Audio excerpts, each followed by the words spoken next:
Hello, everyone. Welcome to another episode of AI Theater. And with March around the corner, I thought it would be really fun to do some spring-themed scripts. So we have 3 spring-themed scripts to read through. So we're going to get started with Brian's script. Yes, this is the Avian House Hunters Nest Edition. Have you ever seen House Hunters, the show? Of course I have. All right, so everyone's pretty familiar with House Hunters. Cool. All right, part 1, the nest selection. Today on Avian House Hunters Nest Edition, we join Flora and Fauna, a delightful finch couple, as they embark on a quest to find their dream nest. With their family growing, they've enlisted the expertise of Robbie, the top bird real estate agent, to help them navigate their options. Let's dive into their journey. The scene opens with a panoramic view of a lush meadow bathed in sunlight. Flora and Fauna are seen looking contemplatively at their current snug nest. Our little nest has been wonderful, but with our chicks soon to hatch, we're dreaming of something a bit more spacious. We're looking for a place that's not just larger, but also safe and filled with warmth for our little ones. With their wish list in hand, Robbie has 3 promising nests to show them today. Each offers something unique. Let's see which one will capture their hearts. They arrive at a towering oak tree, its branches sprawling and strong.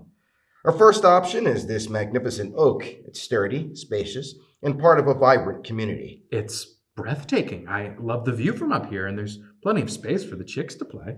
The community aspect is appealing. Having neighbors close could be great for the kids. The oak impresses with its grandeur and community feel. Could this be the one? Let's move on to the next option. Next, they explore a serene willow by the river, its branches gently swaying in the breeze.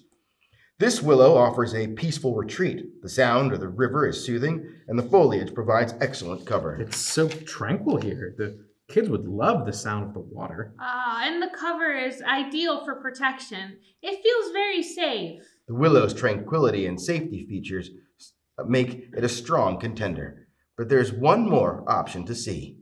Their final stop is a cozy bush tucked away at a meadow's edge. It's a hidden gem surrounded by nature's bounty. Lastly, we have this secluded bush. It offers privacy, safety from predators, and is rich in food sources. Oh, this is lovely. It's so private and feels very secure for the chicks. The food availability is a huge plus. This could be a very nurturing environment for them. The hidden bush is a strong final contender, offering a blend of security, privacy, and resources. With all options now explored, Flora and Fauna face a tough decision. Part 2, the deliberation. Welcome back to Avian House Hunters Nest Edition. Flora and Fauna, our finch couple, have seen 3 potential nests to call their new home. Each offers something unique: the majestic oak with its vibrant community, the tranquil riverside willow, and the secluded, secure bush. Today, they'll weigh their options and make a decision. Which nest will they choose? Let's find out. The episode begins with Flora and Fauna perched on their current nest discussing the majestic oak. The oak tree was beautiful, and the idea of being part of a larger community is appealing. True, but I keep thinking about the squirrels and the potential for it to get crowded. It's important that our chicks have a peaceful environment to grow up in.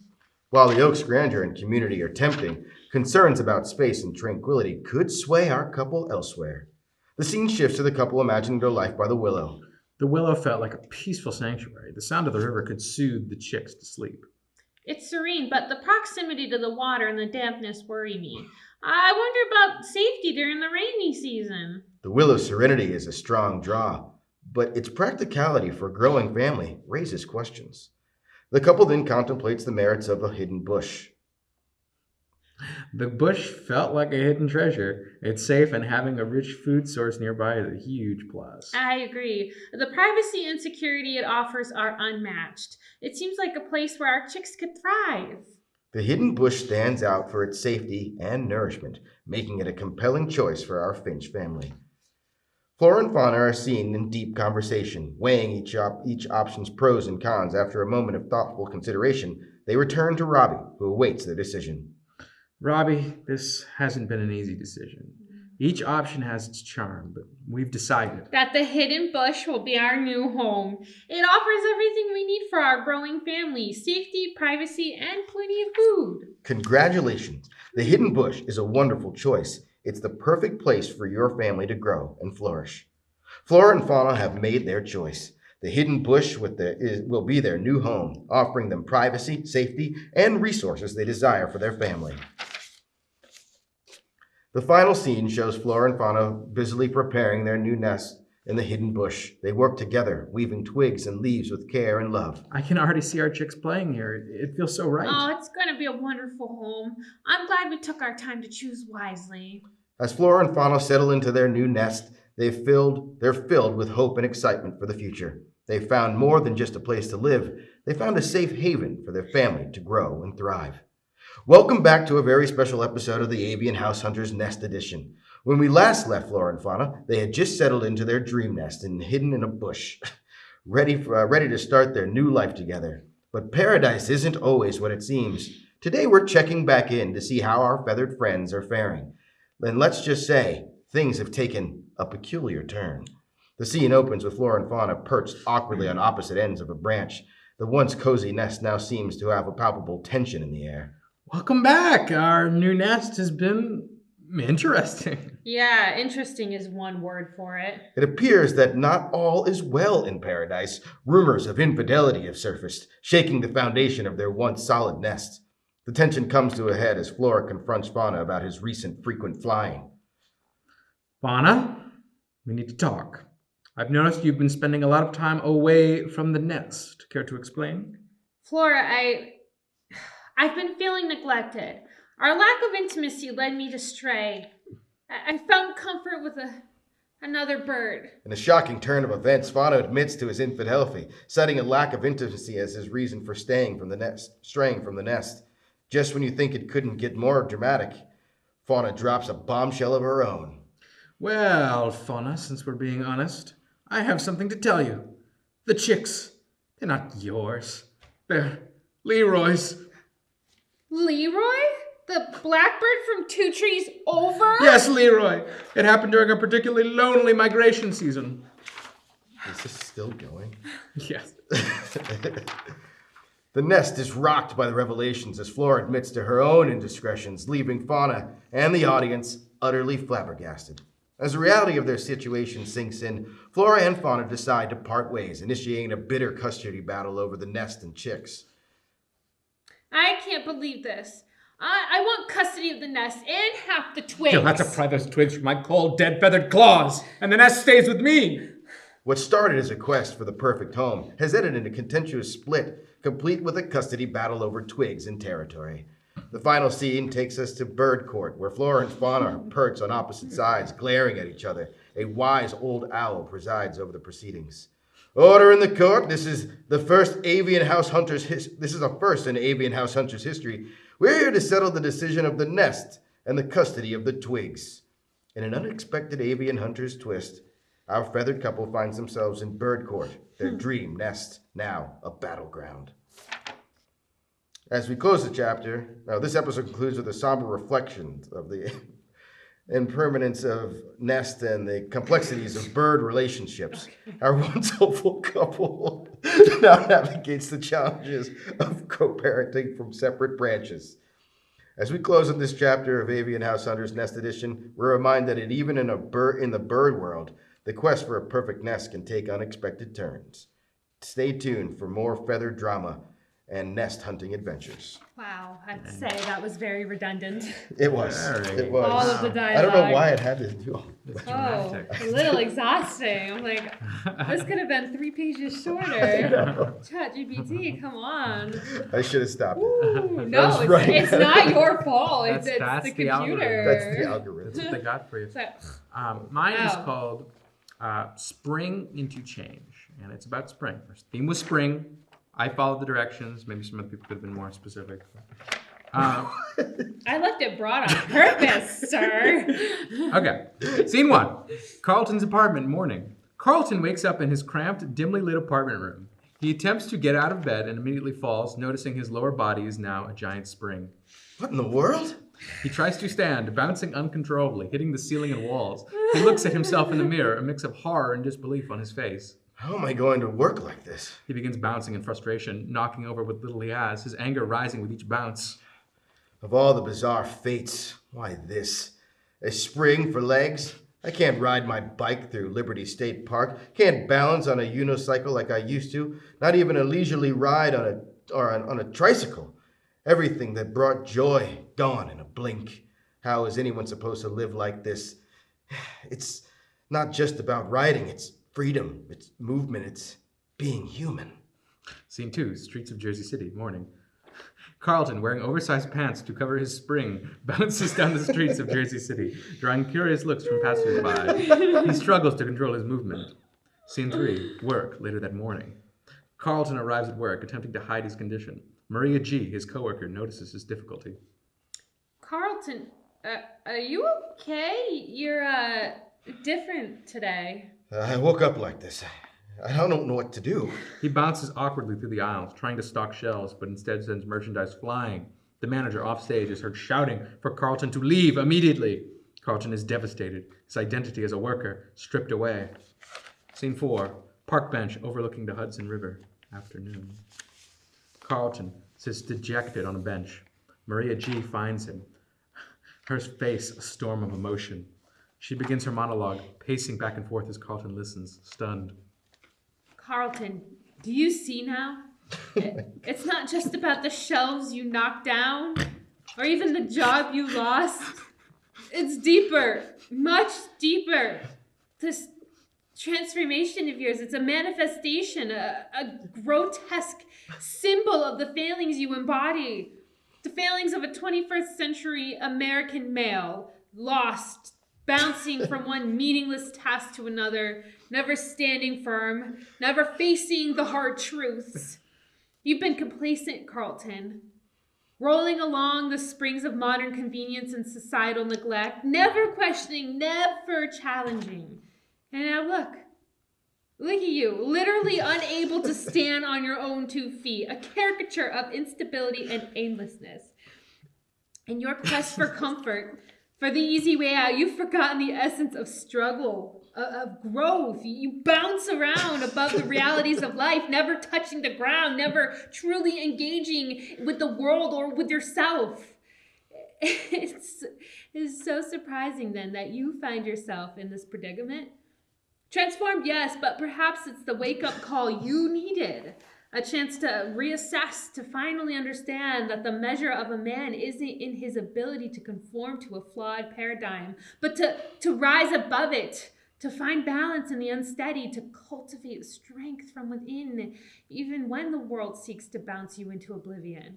Maria pauses, her gaze hardening as she looks at Carlton, who is visibly moved by her words.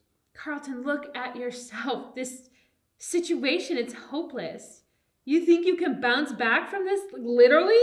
You're a walking, no, you're a bouncing disaster. There's no place for someone like you here. Not anymore. Carlton's face falls further, the weight of Maria's words crushing whatever hope he had left. Scene 5, bridge over the Hudson River, evening. Carlton stands at the edge of the bridge, looking down at the water below, not out of despair, but with a strange sense of liberation. He speaks to himself one last time. Maybe it's all been wrong. Maybe there's no fitting back into the world I left. But in this boundless descent, in the leap, there's freedom. If the world won't have me, I'll embrace the sky.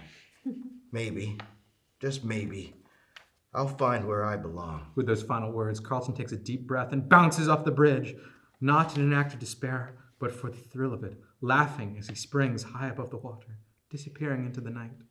The moonlight shimmers on the water's surface. Carlton, exhilarated from his jump, finds himself struggling in the water, the reality of his actions setting in. A soft glow appears on the horizon. Emerging from the glow, riding a small, ornate boat. "Hold on there, young man! This isn't your time nor your exit." The Easter Bunny, with a gentle but firm hand, scoops Carlton out of the water with a net seemingly woven from moonbeams and places him safely in the boat. Carlton, soaked and shivering, looks up in disbelief. You're the Easter Bunny? Nodding with a smile. "In the flesh and fur. Seems like you've had quite the night. But it's not over yet." With a wave of his paw, the Easter Bunny casts a sparkling pastel light over Carlton. The spring begins to unwind, transforming back into legs. Carlton. "Life is a precious gift, filled with ups and downs, much like the bounces you've experienced.